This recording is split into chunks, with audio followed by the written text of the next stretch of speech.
Stressed out, you're not alone. For many of us, tension can lead to some painful problems.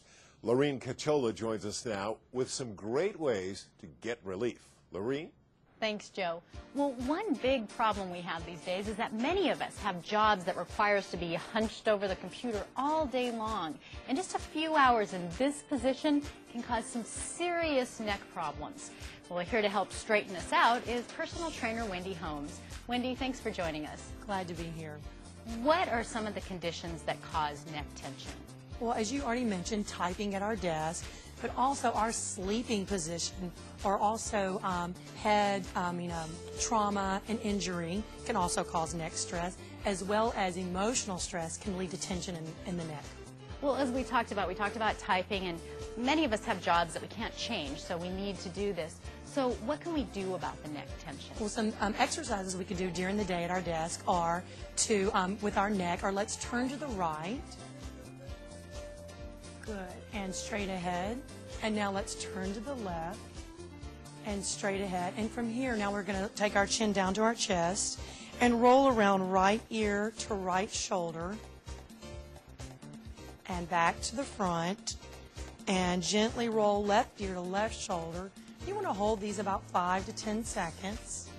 Back to the front and roll up one vertebrae at a time, nice and tall, and roll the shoulders back. And again, roll our shoulders back.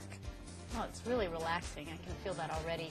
What are some things that we can do that might be preventative measures if we're sitting at our desk? Yes. Another thing that I like to give clients to do is to take an exercise ball instead of the desk chair that you're always using, and use an exercise ball, because to sit on something round, you engage your abdominals, as well as it helps to correct your spine and head alignment. I can see it. This would actually be comfortable to be sitting on an exercise ball and working.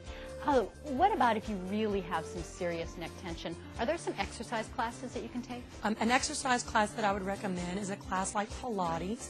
A lot of times the instructor will do a posture analysis, and they will really begin to understand your head and neck alignment and your back to give you the best exercises in your program.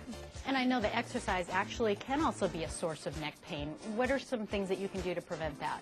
One of the things that comes to mind is the abdominal crunch, the one thing that everyone's always trying to do. The one thing you want to be careful of is where your head and neck alignment are. So if you put your fist between your chin and your chest, that's kind of where your head needs to be as you're crunching to do your abdominal work. You don't want to jam the chin to the chest, and you don't want to reach forward with your chin while you're doing your crunches. Great ideas. Thank you so much, Wendy. And just doing those exercises, I feel more relaxed already. And join us next time for more ways to look good and feel great.